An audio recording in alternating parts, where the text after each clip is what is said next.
Hi hello வணக்கம். நான் Gomathi from central home கேர்லேருந்து. ரொம்ப நாளாக ஒரு விலாக் எடுக்கணும்னு ரொம்ப நாளாக எனக்கு ஒரு ஆசை. கிட்டத்தட்ட விலாக் எடுத்து ரொம்ப நாளாச்சு. ஸோ இன்றைக்கி நம்ம எங்கே வந்திருக்கோம் அப்படின்னு பார்த்தீங்கன்னா, அந்த விலாகுக்காக நம்ம வேலவன் ஹைப்பருக்கு வந்திருக்கோம். இன்றைக்கி வேலவன் ஹைப்பரில் என்ன ஸ்பெஷல் அப்படின்னு பார்த்தீங்கன்னா, கிட்டத்தட்ட ஒரு நம்மளோட 6 மாத காத்திருப்புக்கான கிடச்ச கிஃப்ட்டு தான் இன்றைக்கி. பொறுத்தார் பூமி ஆழ்வார்னு சொல்லுவாங்களே, அந்த மாதிரி தான். ஒரு 6 மாதம் ஒரு அவேர்னஸ் ப்ரோக்ராம்காக நம்ம இங்கே கேட்டிருந்தோம் மேனேஜ்மெண்ட்லேருந்து. இன்றைக்கி அந்த நாள் கொடுத்துருக்காங்க. ரொம்பவே சந்தோஷம். ஏன் அப்படின்னு பார்த்தீங்கன்னா, வேலவன் ஹைப்பருங்கிறது தூத்துக்குடியில் ரொம்ப பெரிய ஒரு கடை.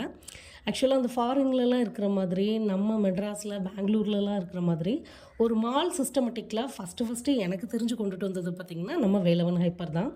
இந்த வேலவன் ஹைப்பரில் இல்லாத பொருட்கள் அப்படின்னு எதுவுமே கிடையாது. வீட்டுக்கு தேவையான, உடம்புக்கு தேவையான அத்தனை பொருட்களுமே நம்ம வேலவன் ஹைப்பரில் கிடைக்கும். அப்பேற்பட்ட கடையில் அவங்க ஒர்க் பண்ணக்கூடிய அவங்களோட ஸ்டாஃப்ஸ்க்கு இன்றைக்கான அவேர்னஸ் நம்ம கொடுக்க போகிறோம் அப்படிங்கிறதே ஒரு பெரிய சந்தோஷம். அப்படியே நம்ம எஸ்கலேட்டரோட உதவியோட நம்ம 4 ஃப்ளோரையும் கடந்து இப்போ மேல் தளத்துக்கு வந்தாச்சு.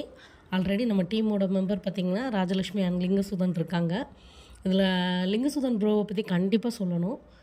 இந்த படிகளை இன்றைக்கி நான் எஸ்கலேட்டர் மூலமாக ஈஸியாக ஏறி வந்துட்டேன். ஆனால் இந்த படிகளை அதிகமாக கடந்தது பார்த்திங்கன்னா நம்ம டீமில் இவர் தான். இந்த அவேர்னஸ்க்காக கிட்டத்தட்ட ஒரு 6 மாதம் ஏறி இறங்கியிருப்பாங்க. மனமார்ந்த நன்றிகள் சார்.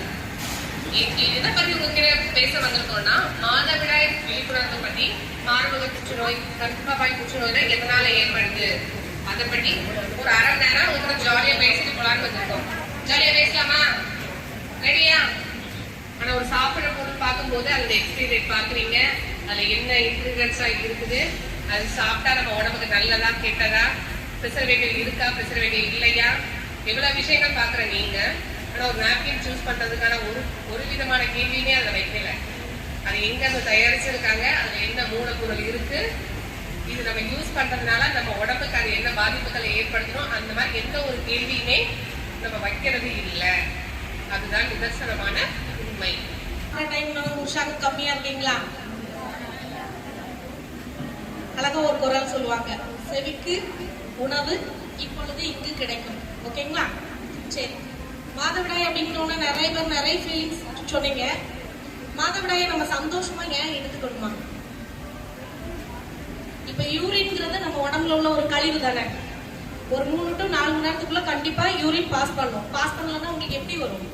உங்க உடம்பு ஒரு மாதிரி திணறிட்டு வருமா?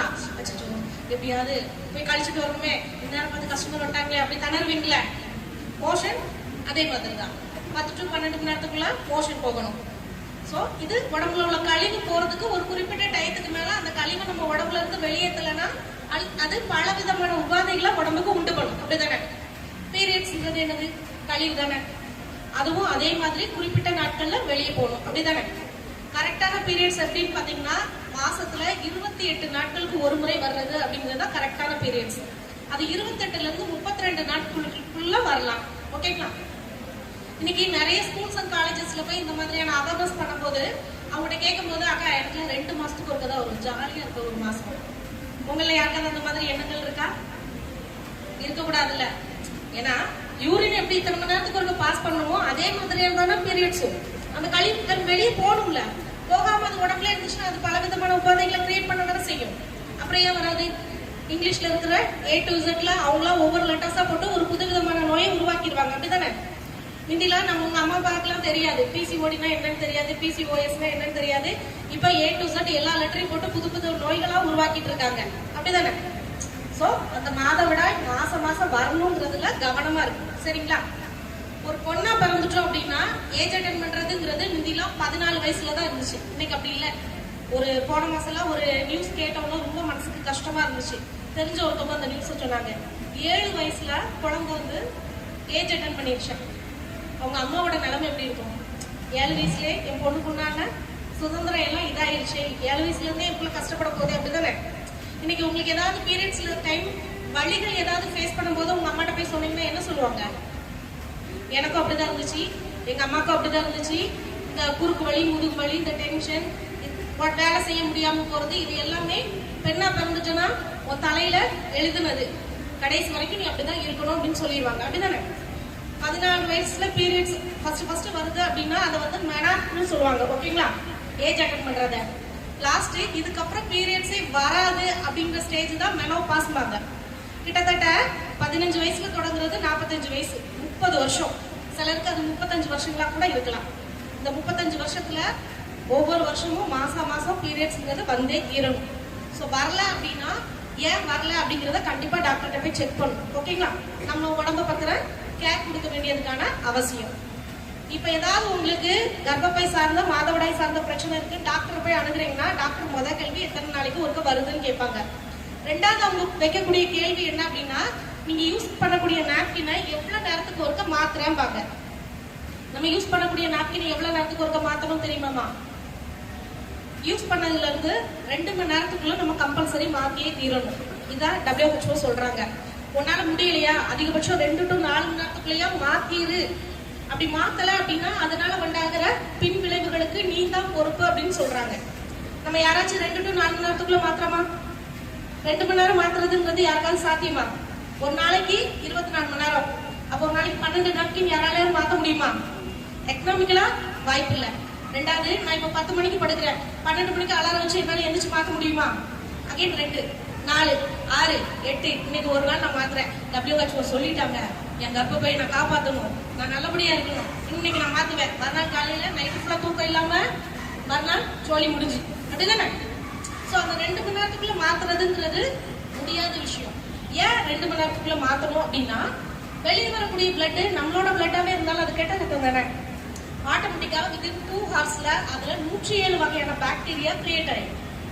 இப்ப 2 மணி நேரம் ஆயிடுச்சு, 107 வகையான பாக்டீரியா வந்துருச்சு, என்னால மாத்த முடியல, கஸ்டமர் அட்டன் பண்ணிட்டு இருக்கேன். அகைன் 4 மணி நேரம் ஆயிடுச்சு அப்படின்னா என்ன ஆகும்? அந்த பாக்டீரியா உள்ளுக்குள்ளே மல்டிப்ளை ஆயிட்டே இருக்கும். அது என்ன நம்மள மாதிரியா போட்டா ஒரு குட்டி 2 குட்டியா போடும்? போட்டாலே அப்படி லட்சக்கணக்கான குட்டிகளை தான் போடும். இப்போ அடுத்த 2 மணி நேரத்துக்குள்ள அது லட்சக்கணக்கான குட்டிகளை போட்டுருச்சு. நாப்கின் ஃபுல்லா பாக்டீரியா நிறைஞ்சிருச்சு. நீங்க 4 மணி நேரத்துக்குள்ள மாத்தல, இப்ப என்ன ஆகும்?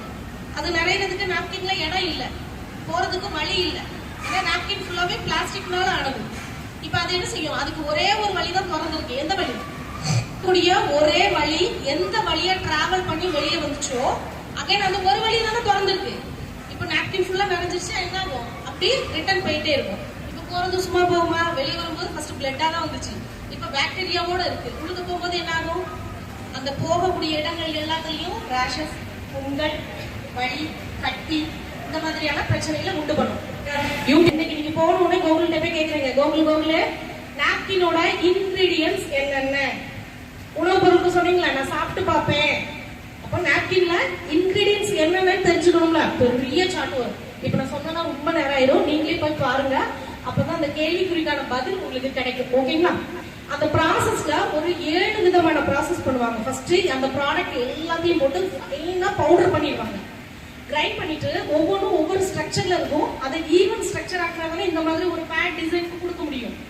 அந்த மாதிரி ஆக்குறதுக்கு சில பல கெமிக்கல்கள் யூஸ் பண்ணுவாங்க. அதுல நான் ஒரு 3 கெமிக்கல் பத்தி மட்டும் உங்களுக்கு சொல்லணும்னு விருப்பப்படுறேன்.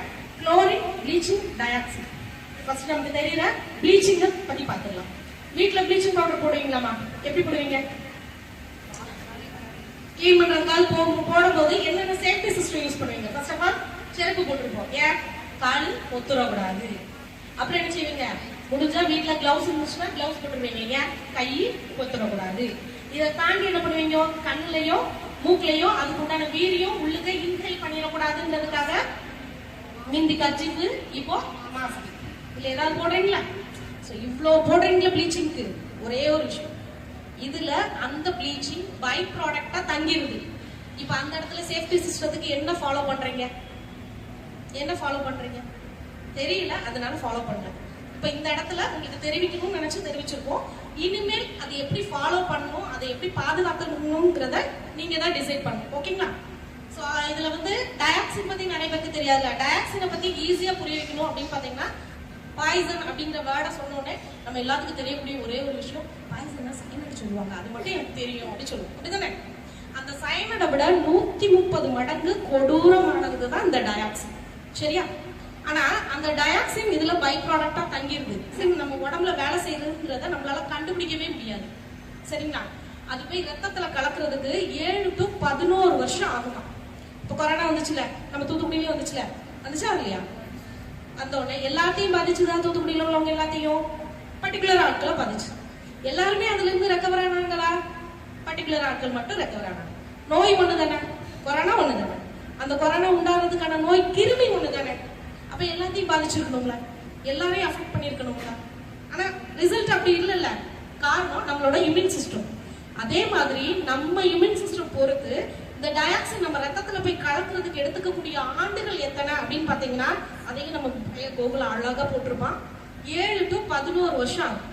இப்போ ஒரு பொண்ணு 14 வயசுல ஏஜ் அட்டன் பண்றாங்கன்னு வச்சுக்கோங்களேன். கரெக்டா அந்த 7 வருஷம் கழிச்சு அந்த பொண்ணு காலேஜ் எல்லாம் முடிச்சிருக்கோம். அப்பதான் நம்ம ஆட்கள் என்ன செய்வாங்க, வரன் பாப்பாங்க, மாப்பிள்ளை தேடுவாங்க, அப்படிதானே? கரெக்டா அந்த 11 வருஷத்துக்குள்ள இந்த பிள்ளைக்கு தாலி கட்டி புது வீட்டுல விட்டுருவாங்க. ஏன்னா நான் முத மாசத்துல இருந்தே மாமியார் கணக்கு எடுப்பாங்க. ஏன் தலைக்கு குளிச்சிட்டியா, ஏன் தலைக்கு குளிச்சிட்டியா, அங்கதான் உள்ளுக்கு விஷத்தை 7 வருஷமா நம்ம விடாம கொடுத்துட்டு இருக்கோம்ல. இந்த 7 நாட்கள் நாப்கின் வைக்கிறீங்களா, எப்பவாவது ஒருக்க எனக்கு ரொம்ப டென்ஷனா இருக்கு, ஒரு மணி நேரம் ரெஸ்ட் அந்த நாப்கின்க்கு கொடுத்துரும், கொஞ்ச நேரம் ஃப்ரீயா இருக்கும்னு நினைப்பீங்களா? இல்ல. இந்த 7 நாட்களும் 24 மணி நேரமும் அந்த ஒவ்வொரு நிமிஷமும் நாப்கின் கூட தான் இருக்கிறீங்க. நம்ம வைக்கக்கூடிய நாப்கின்க்கும் நம்மளோட கர்ப்பப்பைக்கும் 3 இன்ச் கேப் தான். இப்ப நீங்க அதுல என்னெல்லாம் வச்சிருக்கீங்க, ஃபிராக்ரன்ஸ் வச்சிருக்கீங்க, பிளாஸ்டிக் வச்சிருக்கீங்க, டயாக்சின் வச்சிருக்கீங்க, குளோரின் வச்சிருக்கீங்க, ப்ளீச்சிங் வச்சிருக்கீங்க. இப்ப அந்த நாப்கின்க்கும் அதுக்கும் 3 இன்ச் கேப். அப்ப அது என்ன செய்யும், அதை தாண்டி வெளியே போக முடியாது. ஏன்னா 2 சைடுமே அவுட்டர் கோட்டிங்கா உங்களுக்கு பிளாஸ்டிக் இருக்கு. பிளாஸ்டிக் தாண்டி அதால ஒண்ணும் போக முடியாது. அப்ப என்ன செய்யணும், அந்த கர்ப்பப்பை சுவாசிக்க போது அந்த இதை தானே சுவாசிக்கும். அந்த கெமிக்கல் 7 நாள் தொடர்ந்து விஷத்தை கொஞ்சோண்டு கொடுத்தா பரவாயில்ல, நான் 7 நாளும் கொடுப்பேன், எல்லா நேரமும் கொடுப்பேன், ஒவ்வொரு நிமிஷமும் கொடுப்பேன் இல்லையே. 7 நாட்கள் கொடுக்கும்போது அது அந்த 7 நாட்கள் விஷத்தை எடுத்துட்டே இருக்குல்ல. அப்ப அந்த கர்ப்பப்பை வீக்காகுமா ஆகாதா சொல்லுங்க? அப்படியே நம்ம ஒரு 11 வருஷம் கொடுத்தாச்சு, 11 வருஷம் கழிச்சு அந்த பொண்ணோட கர்ப்பப்பையில புழு உண்டாகல, பூச்சி உண்டாகலன்னா அது தப்பு தானே. நம்ம தானே உண்டாகாததுக்கு நம்ம தானே பண்ணியிருக்கோம், சரிங்களா? அந்த ஒரு மாதவிடாயை எந்தவித பிரச்சனைகளும் இல்லாமல் எதிர்கொள்வது எப்படி, இது பத்தின டாபிக் தான் இது. இப்ப புரியுதா இந்த அவேர்னஸ் உடைய முக்கியத்துவம் புரியுதா? சரி, அப்போ இதுல நிறைய விஷயம் இருக்கு. நம்மளுடைய உணவு பழக்க வழக்கம், வாழ்நாள் பழக்க வழக்கம், நாம் பயன்படுத்தக்கூடிய முக்கியமாக நம்முடைய பிரைவேட் பார்ட்ல வச்சு பயன்படுத்தக்கூடிய பொருள் இல்லையா? இப்போ ஒரு பொருள் வாங்குறோம், பேசுக்கு ஒரு பொருள் வாங்குறோம், சோப்பு கிரீம் இதெல்லாம் வாங்கும் போது என்ன தெரியும், அதுல ஏதாவது நீங்க சொன்ன மாதிரி சாக்லேட்லாம் வாங்கும் போது டேஸ்ட் நல்லா இருக்கா, எக்ஸ்பைரி டேட் இருக்கான்னு பார்த்து வாங்குவோம். ஆனா வச்சு தூக்கி போடுற பொருள் தானே அப்படின்னு சொல்லி நம்ம பயன்படுத்தக்கூடிய சானிட்டரி நாப்கின்ல யாருக்கும் எந்த அவதானமும் இல்லை, இதுவரை உண்டா பார்த்தது இல்லை. இப்போ சொன்னாங்கல்ல, அதாவது நியூஸ் பேப்பர்ல கெமிக்கல் சானிட்டரி நாப்கின் பயன்படுத்துறதுனால காசஸ் புற்றுநோய்னு சொன்னாங்கல்ல, நியூஸ்ல வந்திருக்குன்னு சொன்னாங்க, யாருமே பார்க்கல இல்லையா? இருக்கு, கூகுள்ல போய் பாத்தீங்கன்னா தெரியும். சர்வைக்கல் கேன்சர், பிரஸ்ட் கேன்சர், இது எல்லாமே நாம் பயன்படுத்தக்கூடிய கெமிக்கல் சானிட்டரி நாப்கின்னால அப்படின்னு சொல்லி வேர்ல்ட் ஹெல்த் ஆர்கனைசேஷன் WHO கொடுத்திருக்கிற ரிப்போர்ட்.